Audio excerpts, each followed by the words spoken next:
Genshin's character designs are actually pretty good, but there's also a lot that are very, and I mean very controversial, especially on Twitter. I mean, it kind of makes sense since that's usually what happens when a website is basically anarchy. Anyways, I'm Hina and I'm an artist who draws a lot of horror art, like a lot. And Genshin was one of the games that brought me into the artist scene. So I thought it would only be fair if I reviewed a few Genshin designs from each region. In this video, I'll also put them in the tier list to have a better reference. With that in mind, let's start with some good old classics, the Mondstadt characters. And of course, we're gonna start with the tone deaf bard who isn't actually tone deaf, Venti. His design isn't very complicated, with a classic beret hat, shorts, and the infamous white stockings. It's not just for the meme when I say that these stockings made him a lot more attractive, cause it adds more pattern and detail to his outfit, instead of leaving it just as plain legs. That said, the best part of his design has to be the cape. Having a relatively simple outfit, his large cape adds so much more flow and makes his silhouette a lot more interesting. B tier. It's not actually that bad, but the upcoming designs were just a lot better. Next up is the cavalry captain, even though there are no horses in Teyva, Kaya. Now, I don't think people would disagree with me when I say that his design is super attractive, just like his, personality. There are a lot of details and layers in his suit, as well as the huge furry cape that just adds so much fluffiness to his tight outfit. That alone pushes him to the A tier. Oh, and his chest window. That adds on his, should I say, openness? Moving on to the Liyue characters, and let's go with Ningguang first. She is gorgeous. I mean, just look at her. Her color scheme is very fitting with Geo, and what makes her design so good is that she doesn't feel like she's only made up of one color. She has a great spread of colors and brightness everywhere. Her hair and her chi pao is majorly white, but she also has dark brown on her drop-down sleeves and gloves, as well as a lot of golden accents everywhere. So that really emphasizes on the fact that she is ultra rich. The split of each individual fabric piece and hair allows her outfit to flow like waves and makes her look super elegant, as she should. Additionally, the small frills in her drop-down sleeves adds variety to her chi pao, which is all just straight fabrics. I'll put her in the godly S+ tier. I really do love her design. And here comes everyone's nightmare, the character who will always appear in your lost 50/50s, Chi-Chi. So I really do have to flex on the fact that I quite literally don't have a Chi-Chi. I even have like C6 Farina, C5 Kaching, Tignari, Dea, Mona, and I still don't have a single copy of Chi-Chi. Is it possible to learn this power? Not sure if that's a blessing or curse. Anyways, that aside, her design is pretty good. The most iconic part of her, which is also what makes her interesting, is a huge hat and sigil. Those are the accessories that Chinese zombies wear. The rest of her outfit also lines up with the typical Chinese zombie, well, at least from what I've seen on shows. You can look at her and just tell that she's a zombie, and I think that's really what you're looking for in a good design.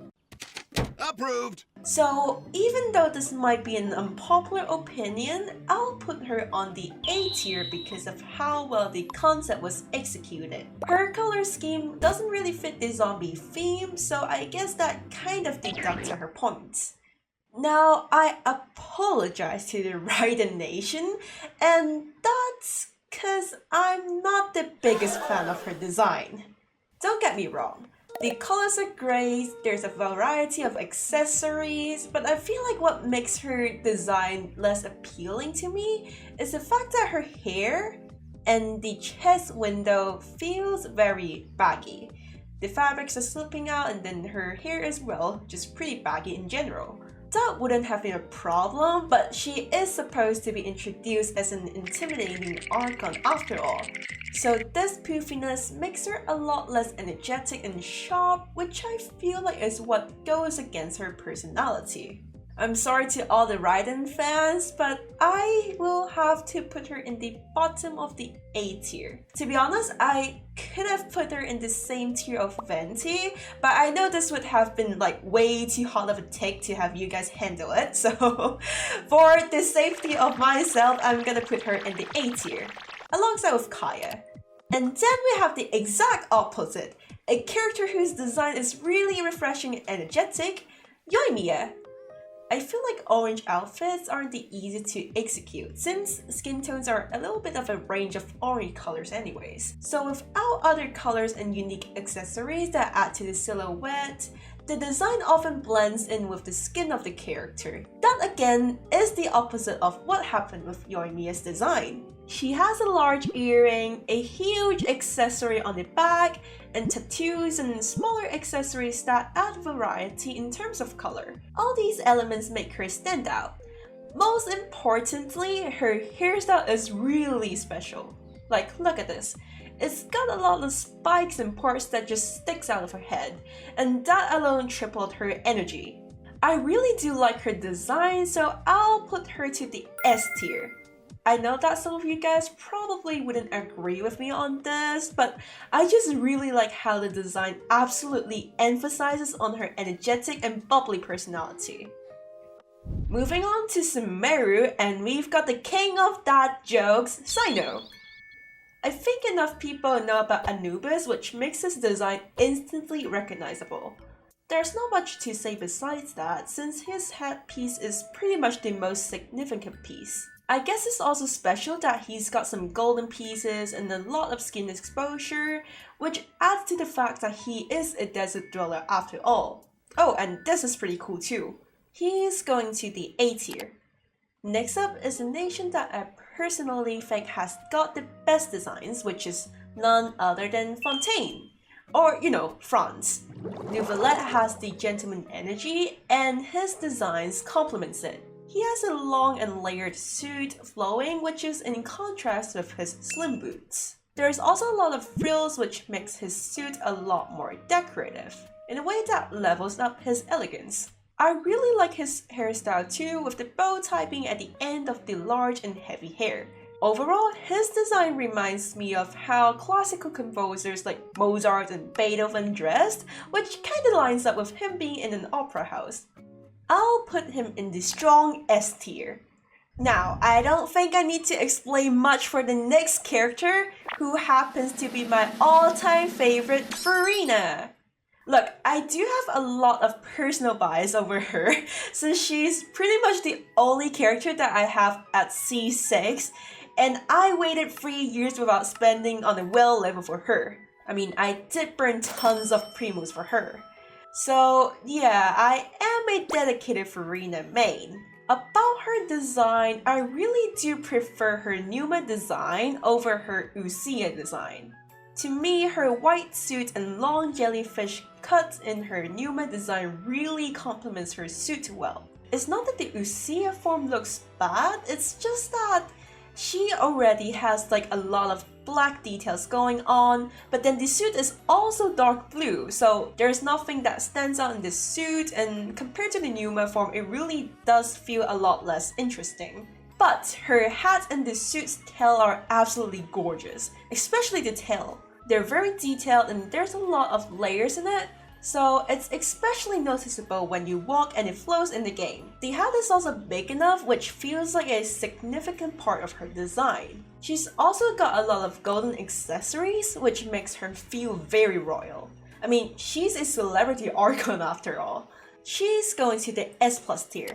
Again, it could be my personal bias, but to me, her design absolutely deserves this spot.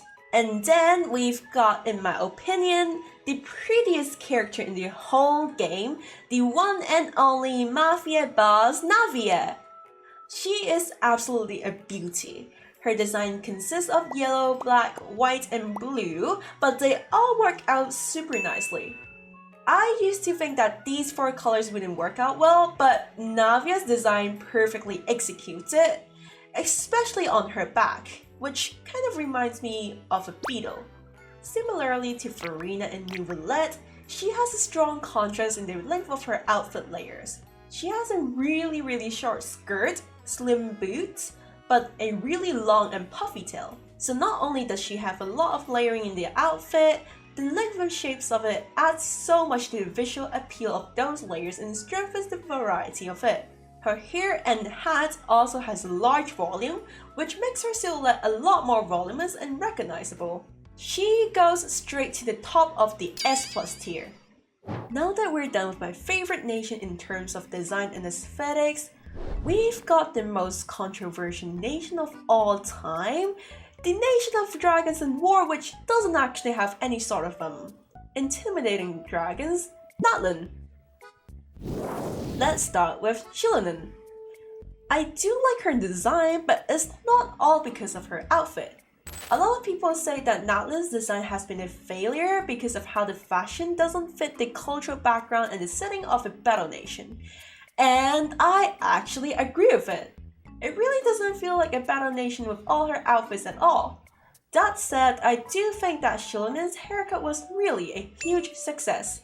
It's messy and fluffy, which reminds us of a lion or a leopard, and that is exactly what she is. Look, she even has a tail. So her hairstyle is most definitely a very well executed design, and we can also see that she has the same fluffy jacket / cape like Kaya, which adds to her volume and silhouette. Overall, I think her design is not bad at all.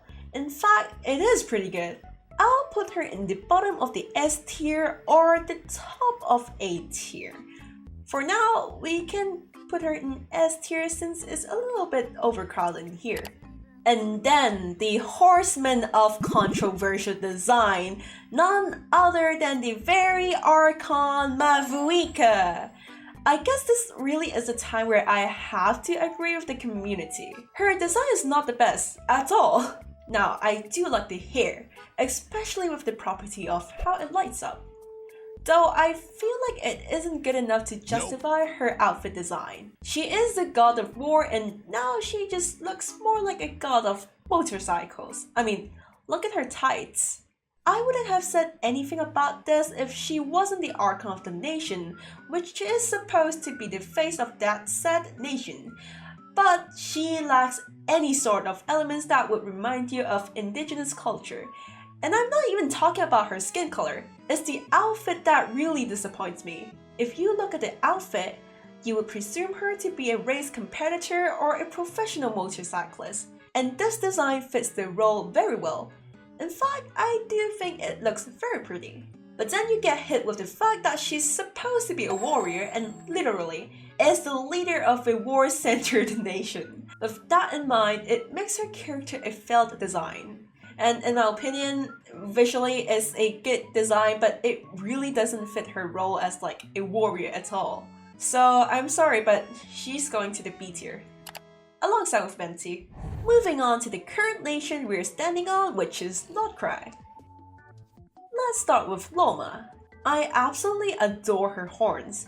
It's big enough to be recognized as her character, not just a small part of it. And it also has a very light color, so it feels quite mysterious and magical, which is pretty fitting to her area's aesthetics.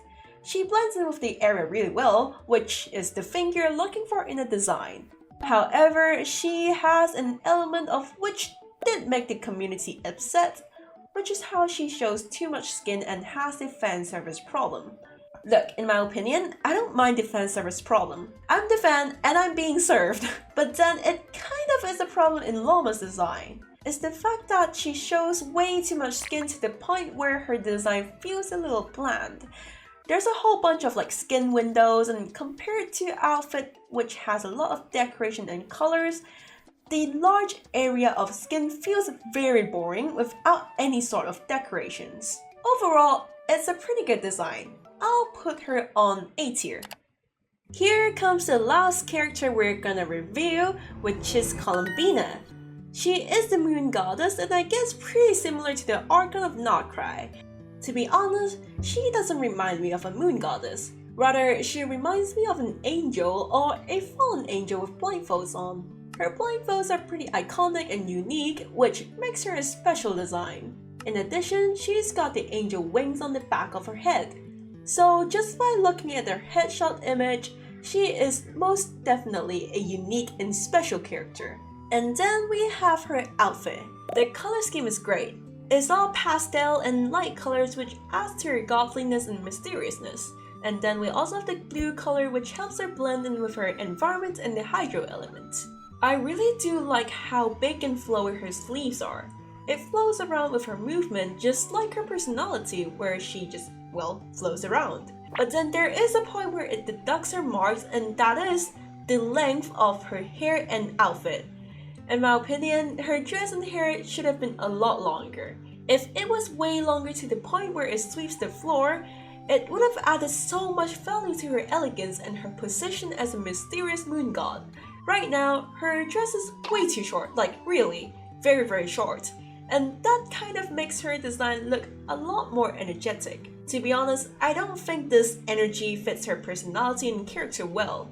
I know it probably has something to do with the modeling, but it's MiHoYo. Come on, they've got like lots of money to solve this problem. Even if they can't make the outfits long enough to sweep the floor, I'm sure they could just make the dress way longer. She goes to the S tier. Her uniqueness with the blindfold, angel accessories, and her special shoes really saves her design. And that's all the designs reviewed for this video. Would you agree with my opinions? Or did you feel like you learned a little more about character designs? Let me know in the comment section below. Anyways, that's all for today, and I'll see you in the next video.